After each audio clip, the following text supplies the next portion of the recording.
Hello student, मेरा नाम है सरवण सर। आज हमारा क्लास फिजिक्स का पार्ट नंबर 3 का है।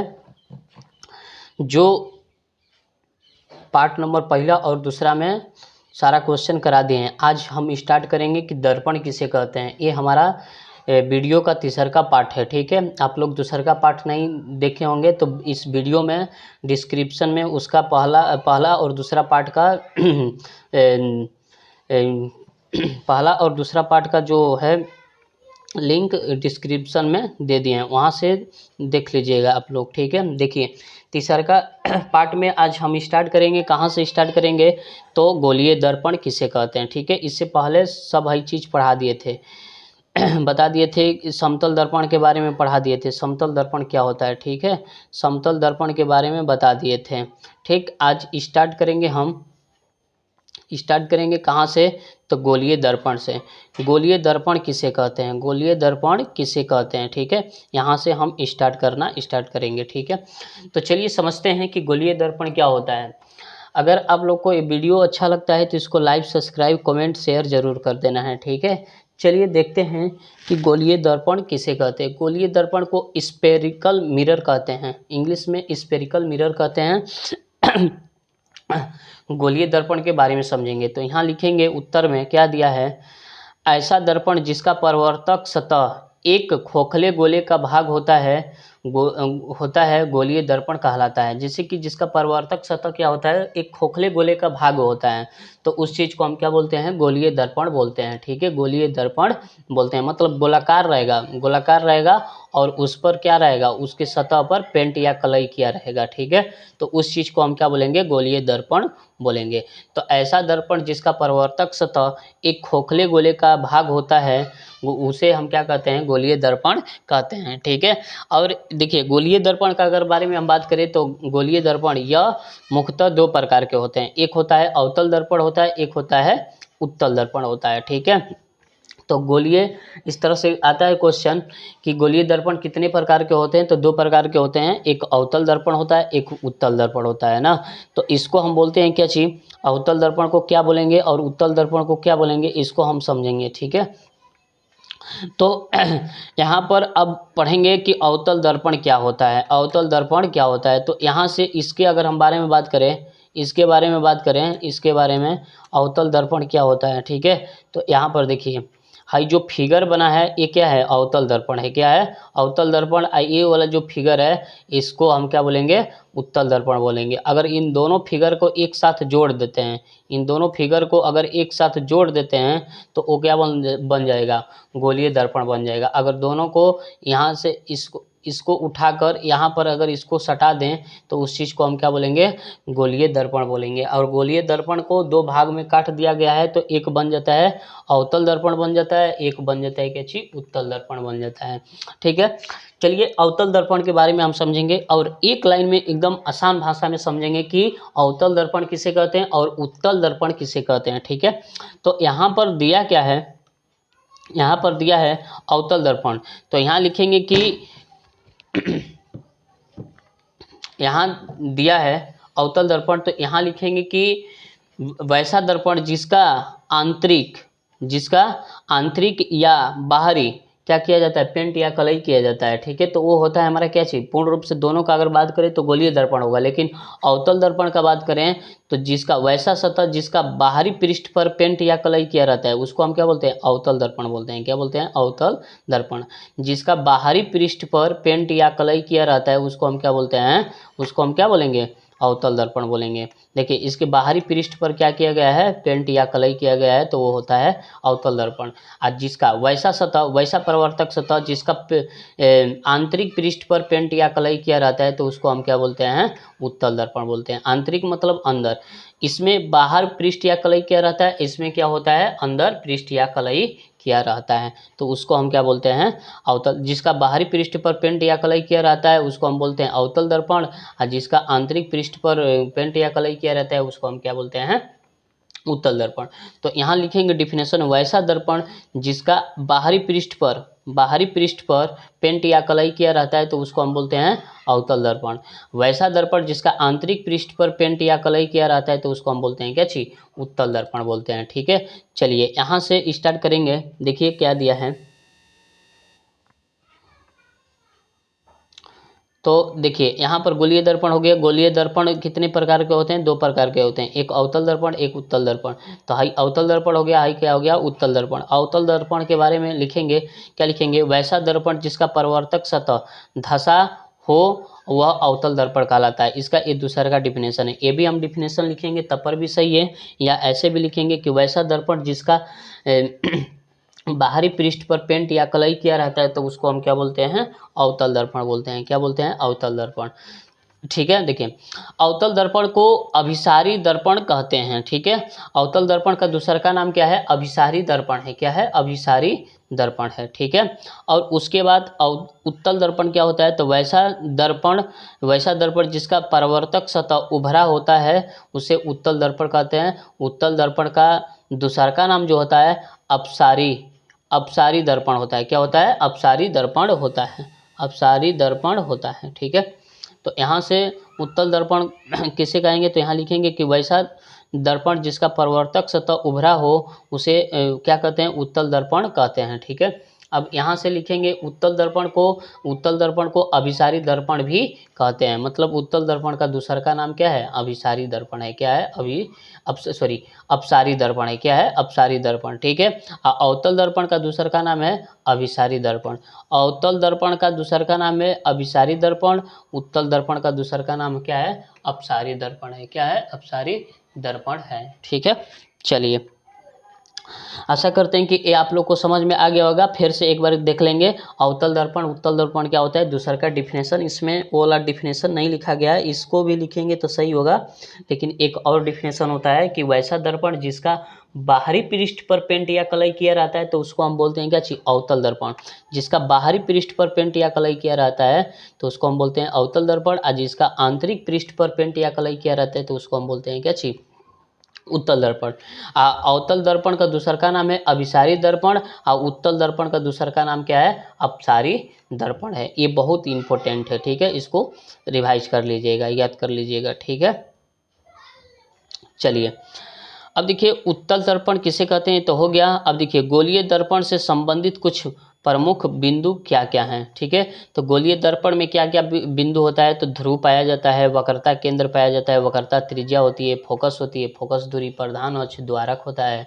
ठीक है, इसके बारे में पढ़ेंगे। चलिए बारी बारी से इसको हम पढ़ते हैं कि ध्रुव किसे कहते हैं और वक्रता केंद्र किसे कहते हैं, फोकस किसे कहते हैं, इस सब के बारे में पढ़ेंगे। ठीक है, तो यहाँ पर देखेंगे, देखिए यहाँ लिखा है वक्रता केंद्र किसे कहते हैं। तो वक्रता केंद्र किसे कहते हैं, तो यहाँ लिखेंगे दर्पण जिस खोखले गोले का बना होता है। ठीक है, वक्रता केंद्र किसे कहते हैं, तो दर्पण जिस खोखले गोले का बना होता है उसके केंद्र को ही वक्रता केंद्र कहते हैं। इसे सी द्वारा सूचित किया जाता है। जैसे कि अगर हम वृत्त बना देते हैं, वृत्त बना दिए और वृत्त बनाने के बाद उसका जो बिंदु होता है, बीचों बीच का बिंदु होता है, उसी को हम बोलते हैं क्या, वक्रता केंद्र बोलते हैं। क्या बोलते हैं, वक्रता केंद्र बोलते हैं। वक्रता केंद्र को सी द्वारा सूचित किया जाता है। ठीक है, चलिए आशा करते हैं कि आप लोग को समझ में आ गया होगा। अब यहाँ पर देखिए दर्पण का ध्रुव किसे कहते हैं, तो दर्पण के मध्य बिंदु को दर्पण का ध्रुव कहा जाता है। इसे पी द्वारा सूचित किया जाता है। जैसे कहने का मतलब कि दर्पण क्या होता है, जैसे कि यहाँ पर अगर हाई दर्पण का अगर हम बात करें तो इस दर्पण का बात करें ना, तो इस दर्पण का अगर बीचों बीच जो पॉइंट हम लेंगे उसी पॉइंट को हम क्या बोलेंगे, ध्रुव बोलेंगे। क्या बोलेंगे, ध्रुव। तो यहाँ लिखा है, क्या लिखा है कि दर्पण का ध्रुव किसे कहते हैं, तो दर्पण के मध्य बिंदु को दर्पण का ध्रुव कहा जाता है। इसे पी द्वारा सूचित किया जाता है। ध्रुव जहाँ लिखा रहेगा तो उसको हम समझेंगे क्या है, पी है। ठीक है, पी जहाँ लिखा रहेगा उसको हम समझेंगे क्या है, ध्रुव है। ठीक है, क्योंकि ध्रुव को पी द्वारा सूचित किया जाता है। ठीक है, चलिए आगे देखते हैं प्रधान अक्ष किसे कहते हैं। प्रधान अक्ष किसे कहते हैं, तो यहाँ समझेंगे गोलीय दर्पण की वक्रता केंद्र और ध्रुव से होकर जाने वाली रेखा को हम क्या बोलते हैं, प्रधान अक्ष बोलते हैं। जैसे कहने का मतलब कि यहाँ पर अगर हम फिगर का बात करें, देखिए ये फिगर है हाई वाला जो फिगर है, ए वाला जो जा रहा है, तो इसी चीज़ को हम क्या बोलेंगे, प्रधान अक्ष बोलेंगे। क्या बोलेंगे, प्रधान अक्ष बोलेंगे। इसका बीच वाला जो पॉइंट है इसको हम क्या बोलेंगे, ध्रुव बोलेंगे। ठीक है, ध्रुव बोलेंगे। आगे चलिए समझाते हैं, समझ में आ जाएगा। देखिए क्या दिया है, तो यहाँ पर लिखा है प्रधान अक्ष किसे कहते हैं, तो गोलीय दर्पण की वक्रता केंद्र और ध्रुव से होकर जाने वाली रेखा को प्रधान अक्ष कहते हैं। इसे x डैश से सूचित किया जाता है। मतलब ये दर्पण है, इसको इस तरह से अगर रेखा खींच देते हैं तो इस रेखा को हम क्या बोलेंगे, प्रधान अक्ष बोलेंगे, या मुख्य अक्ष बोलते हैं। प्रधान अक्ष या मुख्य अक्ष बोलते हैं। ठीक है, चलिए आगे चलते हैं। दर्पण का द्वारा किसे कहते हैं, तो देखिए दर्पण की चौड़ाई को ही दर्पण का द्वारा कहते हैं। जैसे कि दर्पण हो गया है, क्या हो गया, दर्पण हो गया। तो दर्पण के चौड़ाई मतलब इसका ये जो चौड़ाई है इसी को हम बोलेंगे क्या चीज, दर्पण का द्वारक। जैसे कि घर का द्वारी होता है, और जितना द्वारी होता है, जितना चौड़ाई का होता है तो उसको द्वारी बोलते हैं। ठीक है, तो उसी तरह दर्पण का जितना चौड़ाई है, ठीक है, जितना चौड़ाई है तो इसी को हम बोलेंगे दर्पण का द्वारक बोलेंगे। दर्पण का क्या बोलेंगे, द्वारक बोलेंगे। ठीक है, चलिए आगे चलते हैं। वक्रता त्रिज्या किसे कहते हैं, तो गोलीय दर्पण के वक्रता केंद्र और उसके ध्रुव के बीच की दूरी को हम क्या कहते हैं, वक्रता बीच की दूरी को वक्रता त्रिज्या कहते हैं। इसे r द्वारा सूचित किया जाता है। वक्रता त्रिज्या को किससे सूचित करेंगे, r द्वारा सूचित करेंगे। तो यहाँ लिखेंगे गोलीय दर्पण के वक्रता केंद्र, मतलब गोलीय दर्पण हो गया, गोलीय दर्पण हो गया, और गोलीय दर्पण के वक्रता केंद्र और उसके बीच की दूरी को हम क्या बोलते हैं, वक्रता त्रिज्या कहते हैं। इसे r द्वारा सूचित किया जाता है। ठीक है, वक्रता त्रिज्या को r द्वारा सूचित किया जाता है। ठीक है, चलिए आगे देखते हैं। गोलीय दर्पण का फोकस क्या होता है, अब फोकस का दूसरा का नाम होता है नभ्यांतर होता है। क्या होता है, नभ्यांतर किसे कहते हैं। ठीक है, तो यहाँ से लिखेंगे गोलीय दर्पण के प्रधान अक्ष के समांतर आती हुई प्रकाश की किरणें दर्पण के परिवर्तन के बाद, दर्पण से परिवर्तन के बाद प्रधान अक्ष के जिस बिंदु पर मिलती है या मिलती हुई प्रतीत होती है, उस बिंदु को ही गोलीय दर्पण का क्या कहते हैं, फोकस कहते हैं। इसे एफ फोकस कहते हैं। इसे एफ द्वारा सूचित किया जाता है। हाई बड़का एफ होगा, छोटका एफ नहीं होगा ना, यहाँ पर क्या होगा, बड़का एफ होगा। ठीक है, तो यहाँ पर हो जाएगा हमारा क्या चीज, बड़का एफ होगा। यहाँ पर छोटका एफ नहीं होगा, यहाँ पर क्या होगा, बड़का एफ हो जाएगा। ठीक है, तो इस चीज़ को ध्यान रखना है। ठीक है, तो यहाँ पर हो जाएगा बड़का एफ। छोटका एफ को फोकस दूरी से सूचित करते हैं, तो यहाँ पर फोकस खाली पूछा है, तो यहाँ पर हो जाएगा हमारा बड़का एफ से सूचित करते हैं। ठीक है, चलिए तो यहाँ क्या दिया है, गोलीय दर्पण का फोकस दूरी हो गया। अब गोलीय दर्पण का फोकस हो गया, अब फोकस दूरी समझेंगे। फोकस दूरी क्या होता है, तो यहाँ पर लिखेंगे फोकस दूरी किसे कहते हैं, तो गोलीय दर्पण की फोकस और ध्रुव के बीच की दूरी को हम क्या कहते हैं, फोकस दूरी कहते हैं। इसे छोटा एफ द्वारा सूचित किया जाता है। फोकस दूरी को छोटा एफ द्वारा सूचित किया जाता है। ठीक है, इस चीज़ को देखना है। तो यहाँ पर लिखेंगे गोलीय दर्पण की फोकस और ध्रुव के बीच की दूरी को फोकस दूरी कहते हैं। ठीक है, इसे छोटा एफ द्वारा सूचित किया जाता है। ठीक है, चलिए अब देखिए अवतल दर्पण का दूसरा का नाम क्या होता है, अभिसारी दर्पण होता है। उत्तल दर्पण का दूसरा का नाम क्या होता है, अपसारी दर्पण होता है। अवतल दर्पण का फोकस दूरी चिन्ह में कैसा होता है, तो क्या होता है, ऋणात्मक होता है। क्या होता है, फोकस दूरी क्या होता है, ऋणात्मक होता है। और उत्तल दर्पण की फोकस दूरी चिन्ह में कैसा होता है, तो धनात्मक होता है। ठीक है, और यहाँ से देखेंगे गोलीय दर्पण में चिन्ह का निर्धारण कहाँ से किया जाता है, तो ध्रुव से। मतलब गोलीय दर्पण में अगर किसी भी दूरी को नापेंगे तो ध्रुव से मापते हैं। क्या, किससे मापेंगे, ध्रुव से मापेंगे। तो वही लिखा है गोलीय दर्पण में चिन्ह का निर्धारण कहाँ से किया जाता है, तो ध्रुव से किया जाता है। ठीक है, अब देखो अवतल दर्पण तथा उत्तल दर्पण में वस्तु का ध्रुव का चिन्ह कैसा होता है, तो अवतल दर्पण तथा उत्तल दर्पण में वस्तु का दूरी चिन्ह से कैसा होता है, तो ये ऋणात्मक होता है। क्या होता है, ऋणात्मक। मतलब वस्तु दूरी हमेशा उत्तल दर्पण हो या अवतल दर्पण हो, वो हमेशा क्या होता है, वस्तु दूरी ऋणात्मक होता है। ठीक है, अब देखिए गोलीय दर्पण की फोकस दूरी और वक्रता त्रिज्या में कैसा संबंध होता है, तो एफ बराबर r/2 होता है। मतलब एफ जो होता है त्रिज्या का आधा होता है। एफ जो होता है त्रिज्या का आधा होता है, ठीक है। और आर जो होता है फोकस दूरी का क्या होता है, मतलब एफ का 2 गुना होता है, ठीक है। तो मान के चलो कि अगर कोई दे दिया कि किसी दर्पण का फोकस दूरी क्या है, फोकस दूरी 20 सेंटीमीटर है, तो वक्रता त्रिज्या क्या हो जाएगा, तो 10 सेंटीमीटर हो जाएगा, मतलब उसका आधा कर देंगे। अगर कोई पूछेगा कि किसी दर्पण का फोकस दूरी सॉरी वक्रता त्रिज्या कितना है, 20 सेंटीमीटर है, कितना है 20 सेंटीमीटर, तो उसका फोकस दूरी क्या हो जाएगा, 40 सेंटीमीटर हो जाएगा। वक्रता त्रिज्या 20 सेंटीमीटर है, तो फोकस दूरी क्या हो जाएगा, 40 सेंटीमीटर हो जाएगा, ठीक है। तो यहाँ पर लिखा है एक गोलीय दर्पण जिसकी त्रिज्या 40 सेंटीमीटर हो तो बताइए उसका फोकस दूरी कितना होगा। तो एफ बराबर आर बटा में 2 है, वक्रता त्रिज्या आर बराबर दिया है क्या 40, इसको काट देंगे तो 20 सेंटीमीटर आ जाएगा, ठीक है। तो यहाँ से एक कंप्लीट हो जाएगा। आशा करते हैं कि आप लोग को ये समझ में आ गया होगा। अब चलिए यहाँ से जो वीवीआई क्वेश्चन है सब के बारे में अच्छे से पढ़ेंगे, ठीक है। तो यहाँ पर देखेंगे, क्या देखेंगे, अवतल दर्पण को अभिसारी दर्पण क्यों कहा जाता है। तो यहाँ पर लिखेंगे, क्या लिखेंगे, अवतल दर्पण के प्रधान अक्ष के समांतर आती हुई प्रकाश की किरणें परावर्तन के बाद एक बिंदु पर जमा हो जाती है, इसलिए अवतल दर्पण को अभिसारी दर्पण कहते हैं। जैसे कहने का मतलब कि यहाँ पर अगर इसका हम बात करें,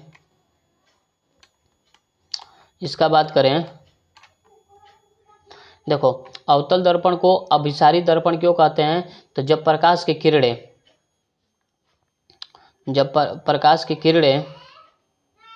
देखिए जब प्रकाश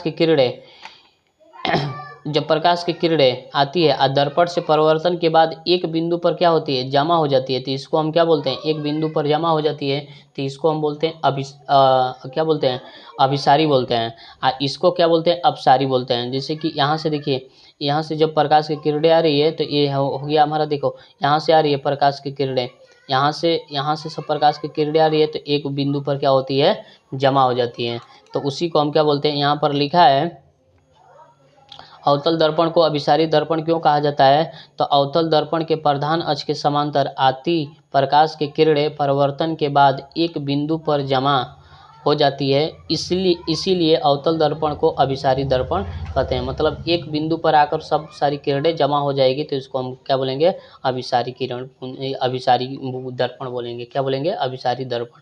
और देखिए यहाँ से क्या है, उत्तल दर्पण को अपसारी दर्पण क्यों कहा जाता है, तो यहाँ से उत्तल दर्पण के प्रधान अक्ष के समांतर आती हुई प्रकाश की किरणें परावर्तन के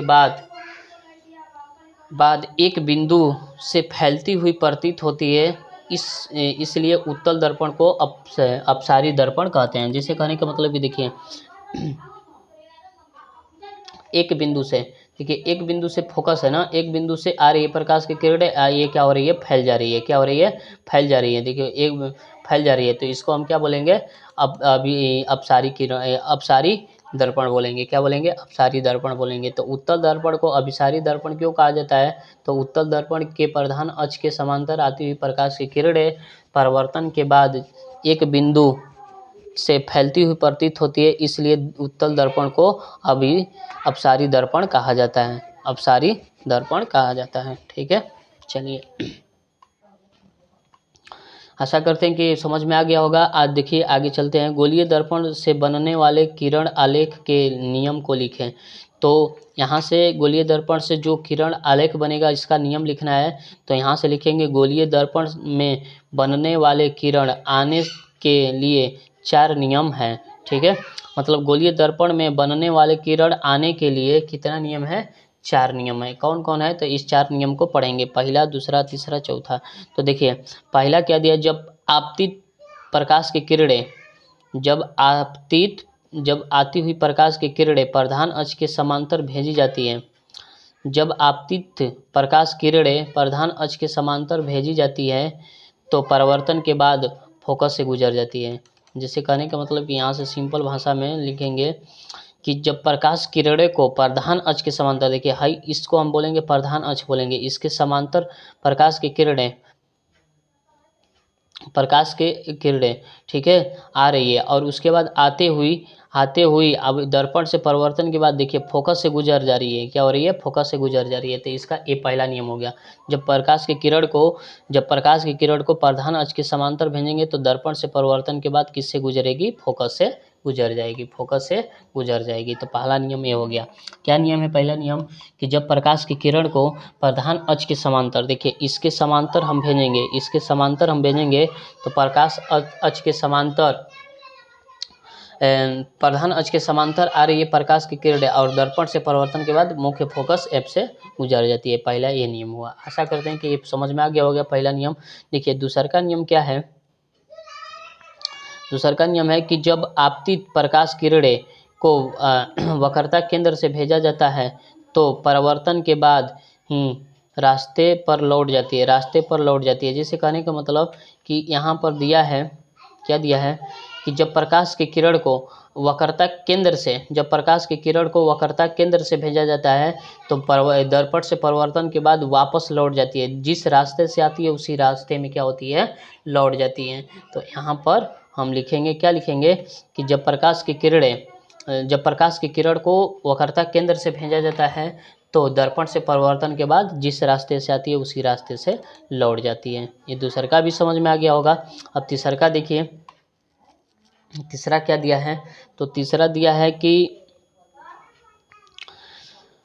लौट जाती है। तीसरा दिया है कि जब आपतित प्रकाश की किरणें को फोकस से भेजा जाता है तो प्रधान अक्ष के समांतर हो जाती है, ठीक है। जब प्रकाश की किरण को फोकस से भेजा जाता है, जैसे कि कहने का मतलब कि यहाँ पर हो गया, यहाँ पर देखिए जब प्रकाश की किरण को, देखिए प्रकाश की किरण हो गया, इसको फोकस से भेजेंगे तो दर्पण से परिवर्तन के बाद प्रधान अक्ष के, देखिए प्रधान अक्ष हो गया, इसके ये क्या हो गई, समांतर हो गई। तो जब प्रधान अक्ष के समांतर, जब फोकस से भेजेंगे तो प्रधान अक्ष की क्या हो जाएगी, समांतर हो जाएगी। तो जब प्रकाश की किरणों को फोकस से भेजा जाता है तो वो क्या होती है, प्रधान अक्ष की क्या होती है, दर्पण से परिवर्तन के बाद प्रधान अक्ष के समांतर हो जाती है। इसी चीज को यहाँ पर लिखा गया है। जब आपतित प्रकाश की किरण को फोकस से भेजा जाता है तो परिवर्तन के बाद प्रधान अक्ष के क्या होती है, समांतर हो जाती है। तो यहाँ से ये हो गया, ठीक है। चलिए अब क्या है चौथा, तो जब प्रकाश की किरण को ध्रुव से भेजा जाता है तो आपतन कोण परिवर्तन कोण के क्या हो जाते हैं, बराबर हो जाते हैं। इसमें अभिलंब का कार्य प्रधान अक्ष करने लगता है, ठीक है। तो यहाँ से देखिए, यहाँ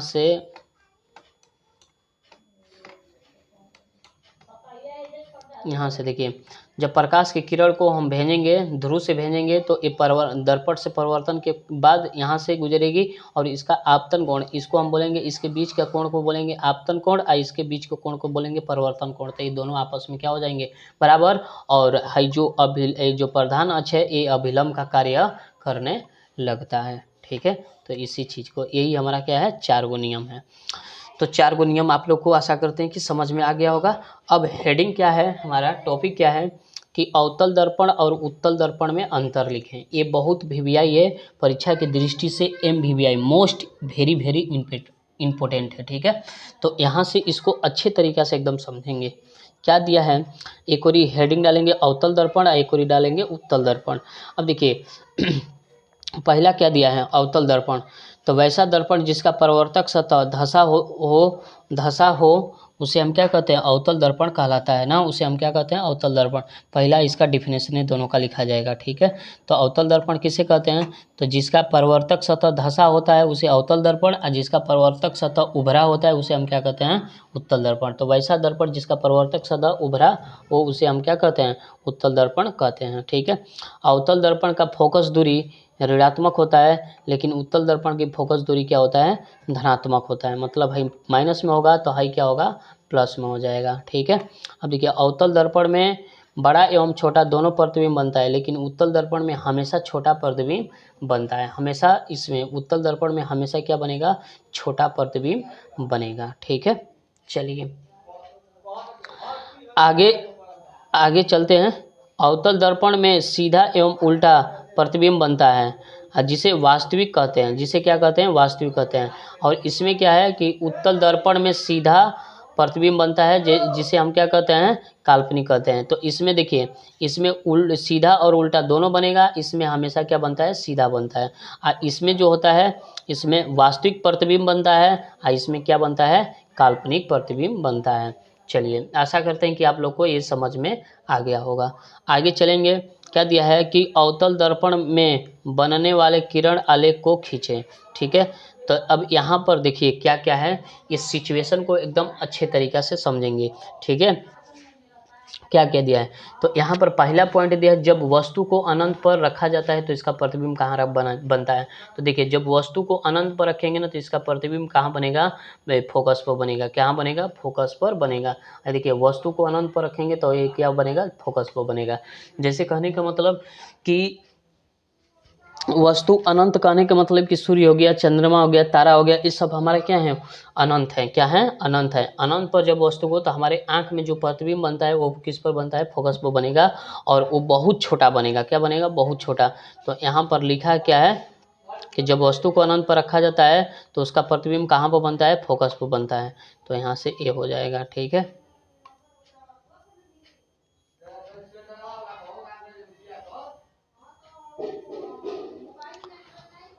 तो फोकस पर बनेगा और कैसा बनेगा, तो वस्तु से बहुत छोटा बनेगा, और कैसा बनेगा, तो उल्टा, और क्या बनेगा, वास्तविक बनेगा। जहाँ वास्तविक आ जाए, जहाँ क्या आ जाए, वास्तविक आ जाए, और क्या आ जाए, उल्टा आ जाए, तो वो देखिए, जहाँ वास्तविक आएगा तहाँ उसका उल्टा प्रतिबिंब बनेगा, और जहाँ काल्पनिक आएगा वहाँ क्या बनेगा, वास्तविक। जहाँ काल्पनिक आएगा वहाँ पर क्या बनेगा, सीधा प्रतिबिंब बनेगा। तो पहला हो गया, जब वस्तु को अनंत पर रखेंगे तो उसका प्रतिबिंब कहाँ पर बनेगा, फोकस पर बनेगा। तो यहाँ लिखा है कि जब वस्तु को अनंत और वक्रता केंद्र के बीच रखा जाता है, तो देखिए, जब वस्तु इधर अनंत हो गया और हाई क्या हो गया, वक्रता केंद्र हो गया, इसके बीच में रखेंगे वस्तु को तो इसका प्रतिबिंब कहाँ बनेगा, वक्रता केंद्र और फोकस के बीच बनेगा। वक्रता केंद्र और फोकस के क्या बनेगा, बीच बनेगा। ठीक है, तो यहाँ पर ध्यान रखेंगे, क्या रखेंगे कि जब वस्तु को अनंत अनंत अनंत कहने का मतलब कि इधर अनंत, और वक्रता केंद्र कहने का मतलब कि सी, वक्रता केंद्र के बीच रखा जाता है तो उसका प्रतिबिंब कहाँ बनेगा, वक्रता केंद्र और फोकस के बीच। हाई इसका प्रतिबिंब देखिए, यहाँ पर हाई वस्तु रखा गया है तो इसका प्रतिबिंब यहाँ बन रहा है, और कैसा बन रहा है, तो वास्तविक बनेगा, उल्टा बनेगा, और वस्तु से छोटा बनेगा। क्या बनेगा, वस्तु से छोटा बनेगा। तो दूसरा का आप लोग को आशा करते हैं कि समझ में आ गया होगा। अब देखिए, जब वस्तु को वक्रता केंद्र पर रखा जाता है तो कहाँ प्रतिबिंब बनेगा, तो जब वस्तु को वक्रता केंद्र पर रखेंगे ना तो वक्रता केंद्र पर बनेगा। कैसा बनेगा, तो वास्तविक बनेगा, उल्टा बनेगा, और वस्तु के क्या बनेगा, बराबर। देखिए, वस्तु के क्या है, बराबर है। ठीक है, चलिए आगे चलते हैं। जब वस्तु को वक्रता केंद्र और फोकस के बीच रखा जाए तो कहाँ बनेगा, तो देखिए, जब वस्तु को अनंत सॉरी, जब वस्तु को वक्रता केंद्र और फोकस के बीच, मतलब यहाँ फोकस और वक्रता केंद्र के बीच रखेंगे तो उसका प्रतिबिंब कहाँ बनेगा, तो वक्रता केंद्र और अनंत के बीच बनेगा। यहाँ से ये सिचुएशन हो जाएगा। ठीक है,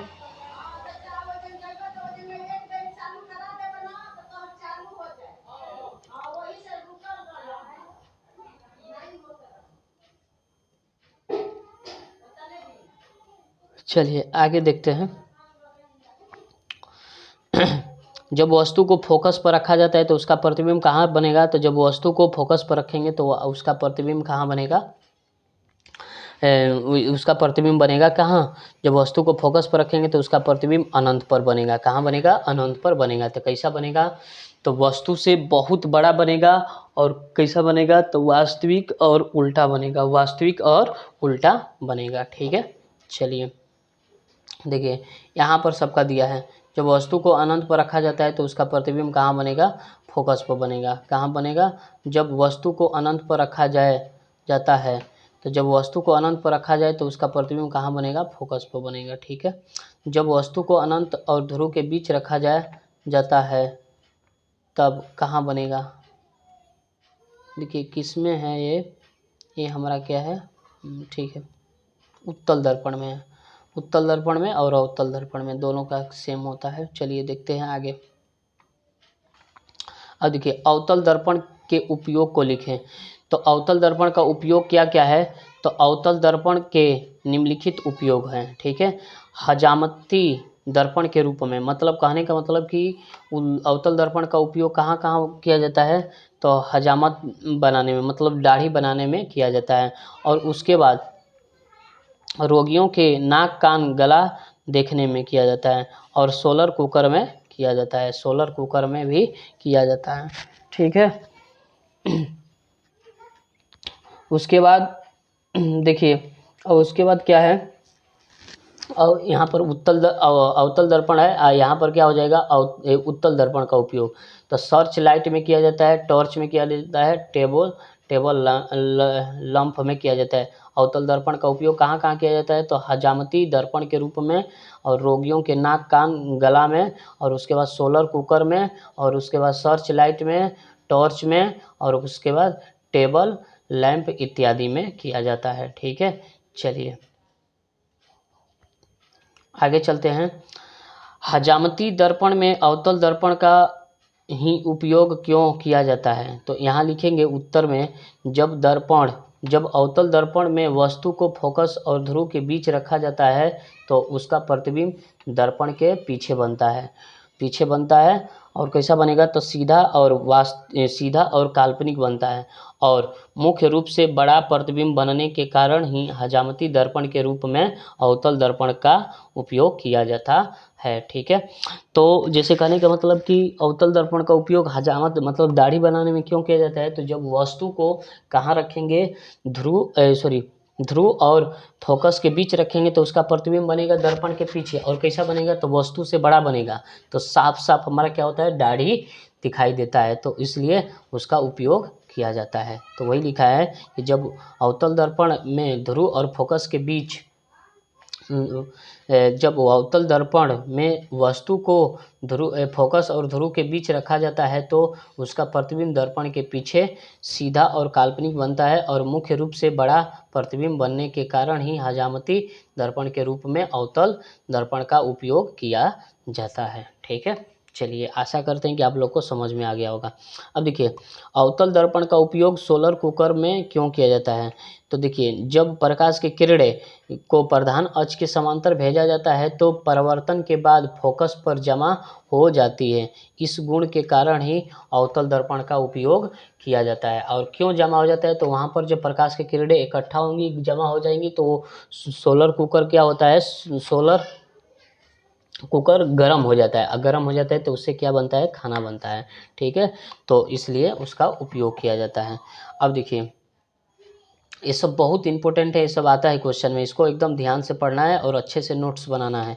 देखिए, गाड़ियों के हेडलाइट में अवतल दर्पण का उपयोग क्यों किया जाता है, तो यहाँ पर लिखा है, जब प्रकाश की किरण को फोकस से भेजा जाता है तो वह प्रधान अक्ष के समांतर हो जाती है। इस गुण के कारण अवतल दर्पण का उपयोग गाड़ियों के हेडलाइट में किया जाता है। ठीक है, गाड़ियों के हेडलाइट में किया जाता है, तो यहाँ से ए हो जाएगा। देखिए क्या दिया है, गाड़ियों के हेडलाइट में क्यों किया जाता है, तो जब प्रकाश की किरण को फोकस से भेजा जाता है तो वह प्रधान अक्ष के समांतर हो जाती है। इस गुण के कारण अवतल दर्पण का उपयोग गाड़ियों के हेडलाइट में किया जाता है। ठीक है, चलिए आगे। अब देखिए, उत्तल दर्पण का उपयोग स्ट्रीट लाइट में क्यों किया जाता है, तो जब प्रकाश की किरणों को प्रधान अक्ष के समांतर भेजा जाता है तो सभी परावर्तित किरण फोकस से फैलती हुई प्रतीत होती है। इस गुण के कारण ही उत्तल दर्पण का उपयोग स्ट्रीट लाइट में किया जाता है। स्ट्रीट लाइट क्या होता है, जो रोडवा पर लगा होता है ना, शहर में क्या होता है, रोड पर लाइट लगे होते हैं, उसमें उसको हम बोलते हैं स्ट्रीट लाइट बोलते हैं, और उसमें किसका उपयोग किया जाता है, तो उत्तल दर्पण का उपयोग किया जाता है। चलिए आशा करते हैं कि आप लोग को समझ में आ गया होगा।